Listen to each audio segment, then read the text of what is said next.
Buen día, profesor. Buen día, compañeros. El día de hoy, en mi grupo, yo les vamos a presentar el tema de cuál es el ciclo de ovario, ciclo ovárico del ciclo preuterino, hormonas sexuales y desarrollo, pubertad, hormonas y desarrollo de los caracteres sexuales secundarios. Para lo cual, mi grupo está conformado por los siguientes integrantes, que son Diana Capaputi, Dayana Pamo Donoso, Evelyn Señor García, Samuel Ramos Condori, Jocelyn Valeriano Filaja, Lady Aquino Mamani y quien les habla de Lorena Calderón a la vez. Ahora, comenzamos con la parte de los testículos. Ya. Los testículos en sí son gónadas masculinas, bueno, que son los generadores de gametos o células sexuales, por la cual son una parte primordial en lo que respecta al aparato reproductor masculino. Tenemos que en cuanto a su ubicación, bueno, se sabe que se hallan en la región perineal tras la base del pene, en el interior de la bolsa escrotal, por la cual estos testículos en sí están envueltos en un conjunto de cubiertas con forma de bolsa que es el llamado escroto. Bueno, con respecto a su temperatura, pues precisamente por el escroto es que los mantiene a una temperatura de 1 a 3 grados inferior a la temperatura corporal. Esto en sí es gracias a que el escroto no tiene grasa, pero sus testículos reaccionan al calor extendiendo o contrayendo la piel. Ahora, en lo que respecta al tamaño, pues se comienza que en los niños el tamaño de sus testículos es relativamente pequeño. Puede llegar de ser a 2 a 3 centímetros de longitud. Pero cuando llega la etapa de la pubertad, es ahí cuando los testículos descienden, crecen hasta alcanzar entre 4 y 8 centímetros de longitud y entre 2 y 4 centímetros de ancho. Este tamaño sí ya se conserva para lo que ya es el resto de la vida hasta la vejez y bueno, podría ser también hasta la muerte. Pero también podría afectarse también en la vejez. Puede haber, si no, un ligero aumento en tamaño debido también al consumo de esteroides, quizá. Y también puedo decir que el peso en sí podría ser de 10 a 15 gramos. Como vemos aquí en la diapositiva, los testículos en sí producen las células germinales masculinas, o bueno, lo que son los llamados espermatozoides, y además de también producir lo que son las hormonas sexuales masculinas, o bueno, como se dice, los andrógenos. Pasamos a la siguiente diapositiva, donde, a ver, como vemos en la imagen, los testículos están formados por una red de túbulos seminíferos y un tejido cervical alrededor. Los túbulos en sí confluyen en el epidídimo y este a su vez desemboca en el conducto de frente. Ya. Como había dicho, los testículos tienen dos grandes funciones. Como he dicho, el a la producción de espermatozoides, por eso se suele decir los túbulos seminíferos, que es en la parte más externa de las paredes de los túbulos, donde están las células germinales. Y esas células, primero así como ves la imagen, son redondas, son como unas bolitas, pero después se van elevando, que son las espermátidas, y finalmente se convierten, así como vemos, en un espermatozoide maduro. Estos últimos ya, bueno, nacen, salen nadando a la luz de los túbulos y comienzan su camino hacia el epidídimo, el conducto de frente y las vesículas seminales donde se almacenan. También, como vemos, otra principal función de los testículos es la producción de la testosterona en el tejido, y eso sucede en el tejido intersticial, que es entre los túbulos, que está el tejido intersticial. En sí también es rico en células Leydig, como vos sabés, que son productoras de la testosterona. Y esta hormona en sí ya pasa a la sangre y se distribuye por todo el cuerpo para poder realizar sus funciones. Bueno, también, para profundizar más esto, va a seguir con mis siguientes compañeras, pero por ahora vamos a hablar con mi siguiente compañera acerca de los ovarios. Muchas gracias.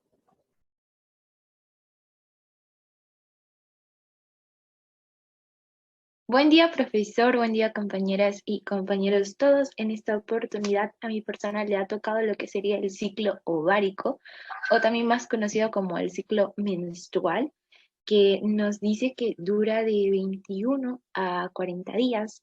y que el primer día de la hemorragia en sí se considera como el comienzo de cada ciclo menstrual, comenzando como el día 1. Y este pues finaliza justo antes de la siguiente menstruación. Y también ya para poder pasar a lo siguiente es que el ciclo menstrual se divide en 3 fases, que el primero sería la fase folicular, el segundo sería la ovulación o ovulatoria, y la tercera sería la luteínica. Ya bueno, vamos a comenzar con lo que sería la fase folicular. Al principio del ciclo nos dice que el cuerpo envía una señal al cerebro para que se empiece a producir hormonas que en sigla sería la FSH, que es la foliculoestimulante, que es la principal hormona en sí de la maduración de los óvulos, que pues en sí los folículos son cavidades llenas de fluido de los ovarios y que cada folículo contiene un óvulo inmaduro. Y la hormona FSH, que sería la hormona que ya le había dicho antes, estimula una cantidad de folículos para que éstas se puedan desarrollar y también puedan producir lo que serían los estrógenos. El primer día del periodo, que sería el nivel de estrógenos, es el más bajo de todo el ciclo, y que pues a partir de este momento dice que comenzará a aumentar. Y ya para añadir más, es que el óvulo madura dentro de un folículo a medida que éste aumenta también de tamaño. Y al mismo tiempo, el incremento de los estrógenos dice que garantiza que el recubrimiento del útero eh, aumente de grosor. En el caso de producirse un embarazo, este proceso garantiza que el óvulo fecundado cuente con todos los nutrientes que necesita para poder crecer. Y un dato más es que los niveles altos de estrógeno también cambian esta relación con la aparición de la mucosidad, o en otras palabras, como también lo conocemos, sería el moco cervical, que pues esta está adecuada, ¿no?, para lo que es para poder recibir el esperma. Nos vamos a la siguiente fase, que es la ovulación, como también puede ser fase ovulatoria. Estos tienen los niveles de estrógenos que siguen aumentando y que también provoca un incremento de la hormona luteinizante, que en sigla sería la LH, y que este aumento de luteinizante proporciona al óvulo que está madurando el impulso final que necesita para que este finalice el proceso de maduración y que también sea liberado del folículo.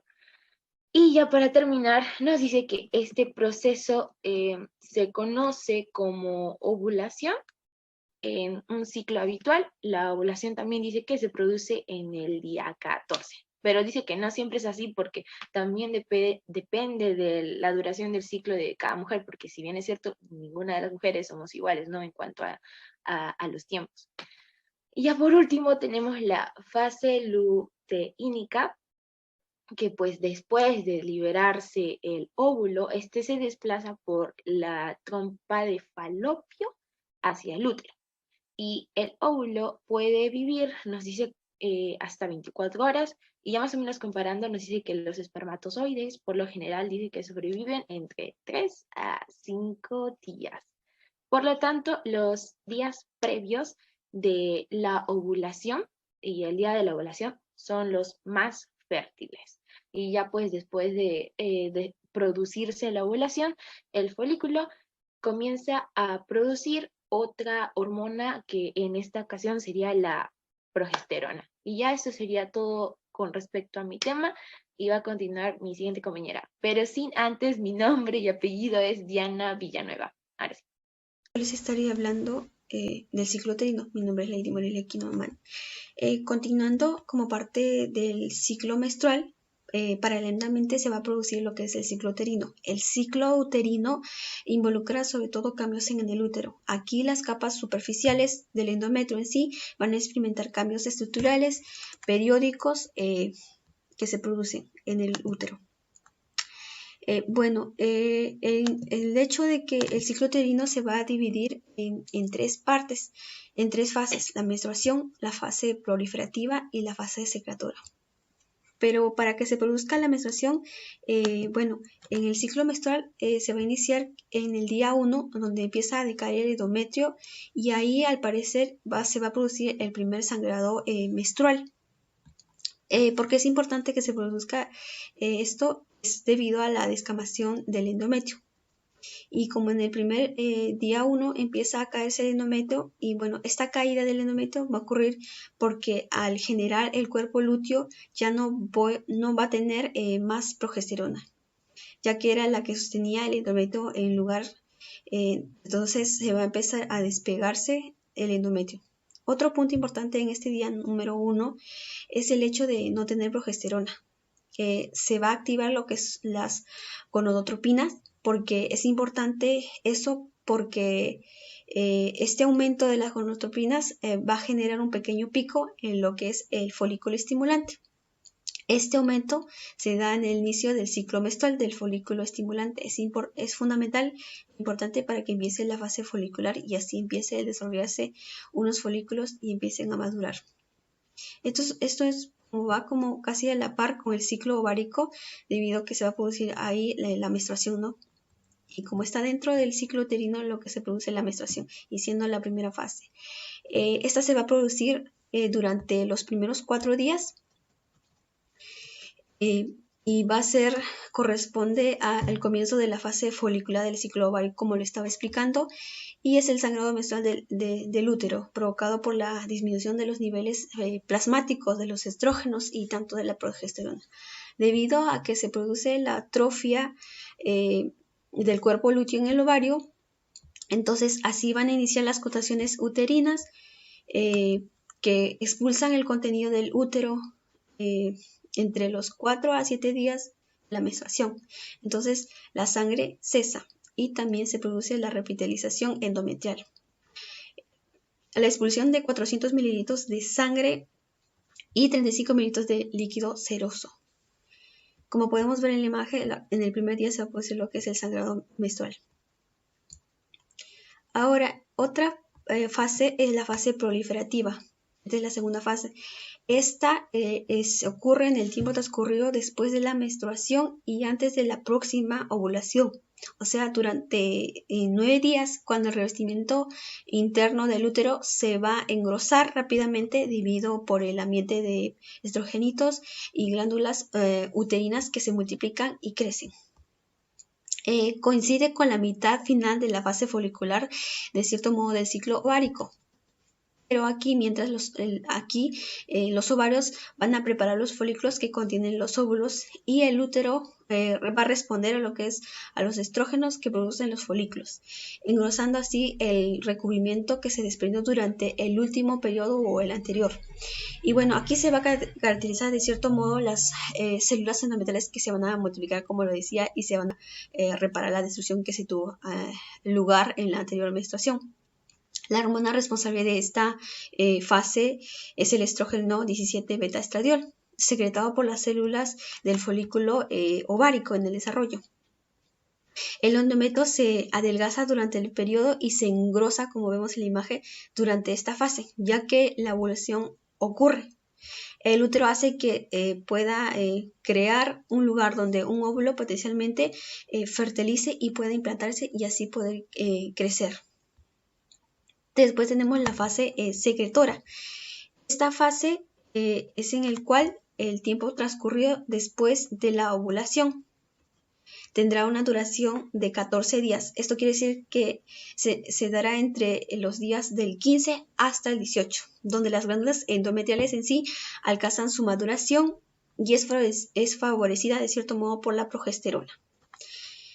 Y por último, como es la fase secretora, esta va a producir a partir de la ovulación y por lo tanto coincide con la fase lútea del ciclo ovárico.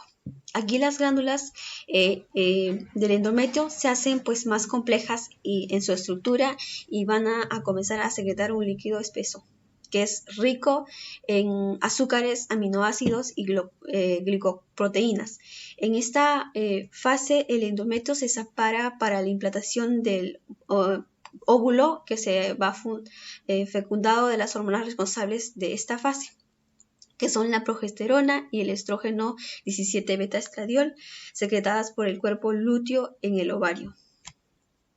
Ahora, si no ocurre la fecundación, el cuerpo lúteo lo que va a hacer va a degenerar las concentraciones del estrógeno, la progesterona va a disminuir, entonces el endometrio secretor pasa a una fase más isquémica, que es cuando el óvulo, cuando ya no es fecundado, el cuerpo lúteo desaparece gradualmente, entonces los niveles de producción de estrógenos y progesterona van a disminuir y el revestimiento del útero engrosado se va a desprender y va a ocurrir lo que es la menstruación. Y este punto es donde va a volver a iniciar lo que es el ciclo menstrual y tanto el ciclo de la menstruación. Y eso sería todo. Continuando con la exposición, mi nombre es Evelyn Kelly Ciñez García y yo les voy a hablar sobre lo que son hormonas sexuales y caracteres sexuales secundarios. Estas hormonas sexuales son las responsables del desarrollo sexual de los hombres e influyen sobre la masa muscular, el deseo sexual, o sea, la libido y el sentido de bienestar, tanto en los hombres también como en las mujeres, ¿no? Además, son las responsables de la aparición de los caracteres sexuales secundarios en la pubertad y posteriormente a ellos se encargarán de regular todo el ciclo reproductivo, ¿no? Algunos caracteres secundarios, por ejemplo, en las mujeres, el desarrollo de las mamas, ensanchamiento de las caderas, crece el vello en las axilas y el pubis, maduración de los órganos genitales. Aquí se va a dar lo que es la primera menarquía o la primera menstruación, ¿no? En la mujer. En el caso del hombre, la voz es más grave, crece la barbilla o la barba, abundante vello corporal, músculos más desarrollados, crece el vello en las axilas y el pubis, maduración de los órganos genitales. Aquí se va a dar lo que es la primera espermaquia o primera eyaculación en los hombres, ¿no? Como podemos notar, aquí hay algunos puntos donde se marcan, donde se va madurando o donde van apareciendo lo que son los caracteres secundarios que diferencian entre el hombre y la mujer. Después de ello, por ejemplo, las hormonas sexuales masculinas. Dentro de ellos tenemos lo que son la testosterona, la androsterona y la androstendona. Las hormonas hipofisiarias actúan sobre los testículos del hombre para regular sus dos funciones principales, que van a ser lo que es la espermatogénesis y lo que es la esteroidogénesis. La espermatogénesis, ¿de qué se encarga? De la producción de espermatozoides en respuesta a la FSH. Tiene lugar en las células de Sertoli que se encuentran dentro de los túbulos seminíferos del testículo. La esteroidogénesis se encarga de la producción de hormonas sexuales, de hormonas esteroideas, como la testosterona, en respuesta a la hormona leutinizante. Tiene lugar en las células de Leydig que se encuentran en el tejido intersticial de los testículos. Por ejemplo, la testosterona tiene origen esteroideo, ¿no? Además de la función de regulación, ya antes comentada, tiene otras funciones que son muy importantes para el hombre. Por ejemplo, allí tenemos lo que es el desarrollo del aparato genital, pene y testículos en el feto de sexo masculino, ¿no? Y promueve el crecimiento del pene, los testículos y las glándulas secretoras sexuales en la pubertad. Es la responsable, además, como les hablaba, de la aparición de los caracteres secundarios, sexuales masculinos, ¿no? Ahí tenemos lo que es la masa muscular, la densidad ósea, vello corporal, incremento de la libido, cambio en la voz, etc. Las hormonas sexuales femeninas son sintetizadas por el ovario de la mujer. Son por ejemplo, los andrógenos, los estrógenos y lo que son los progestágenos o progesterona. Al igual que ocurre con el testículo, la regulación de esta esteroidogénesis depende de la FSH y de la hormona leutinizante. En este caso, la producción hormonal siguen, por ejemplo, los siguientes pasos. Uno, que es la hormona leutinizante, estimula la producción de andrógenos en las células de teca de los folículos ováricos. A continuación, los andrógenos son convertidos en estrógenos.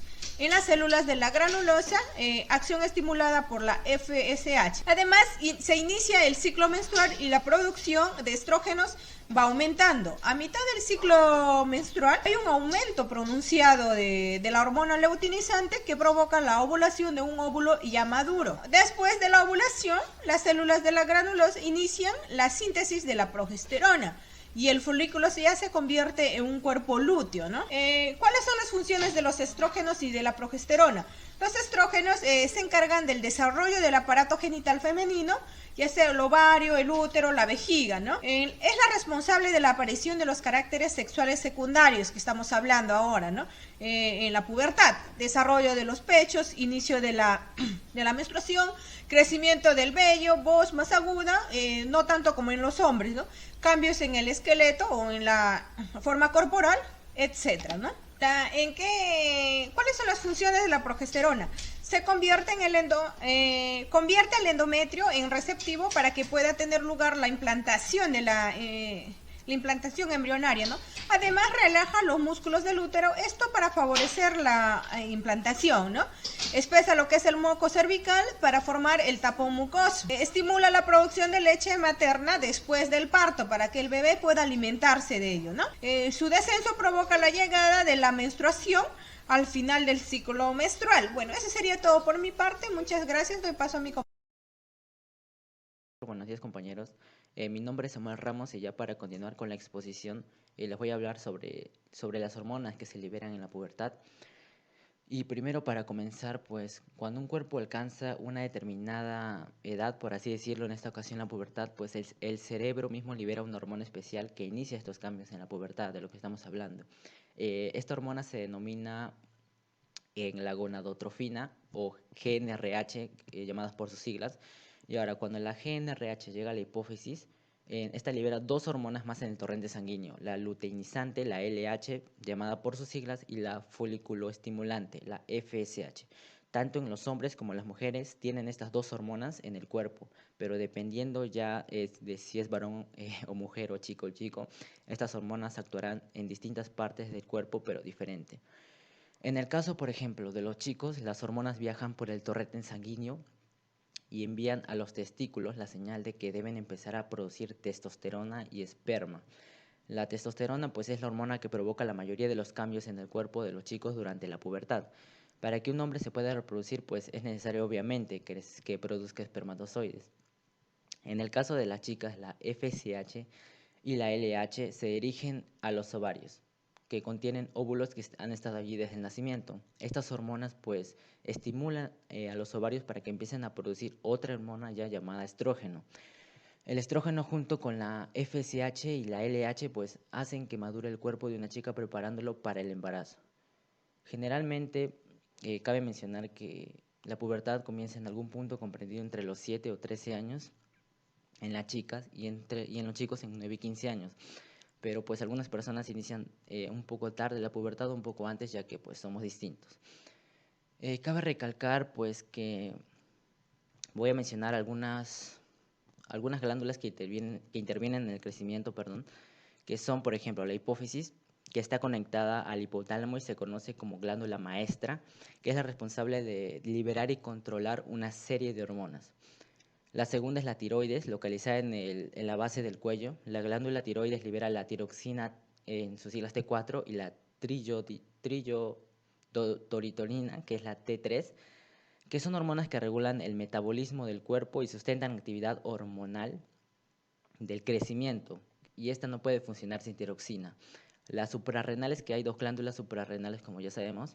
Estas glándulas producen diversas hormonas que, por ejemplo, el cortisol participa en el metabolismo, estimulando la conversión de proteínas, grasas en glucosa, y también inhibe el crecimiento. Continuando, pues la pineal, que está situada en la base del cráneo. La glándula pineal produce la hormona melatonina, que interviene en la regulación del sueño. El timo, que es la glándula situada ya en el pecho, mientras justo detrás del esternón, y entre los pulmones pues secreta hormonas importantes durante la pubertad y para el desarrollo inmunitario del sistema inmunitario. Luego vienen pues los testículos y los ovarios, que ya mencioné. Los testículos pues es una parte característica del hombre que se encuentra en la parte del cuerpo inferior denominada escroto. Es una pequeña bolsa justo debajo del pene y producen testosterona, un esteroide fundamental para el desarrollo, como mencioné, de esperma, también hueso y masa muscular, así como los caracteres sexuales secundarios como el vello facial y corporal. Luego mencioné a los ovarios también, que se encuentran en las mujeres y producen no solo hormonas, sino que también óvulos. Estas glándulas generan estrógenos y progesterona, que intervienen también en el desarrollo de los senos, la distribución de grasas en caderas, piernas y en el desarrollo de los órganos reproductores y la fertilidad en general. Ahora, algunas hormonas secretadas por la hipófisis son, por ejemplo, la hormona del crecimiento, que como ni bien su nombre lo dice, pues regula los procesos de crecimiento. La hormona LH, que es la luteinizante, que se trata de un tipo de esteroide que se libera durante y después de la pubertad, estimulando el desarrollo de los órganos sexuales. Y las hormonas sexuales provocan pues estirones a lo largo de la pubertad.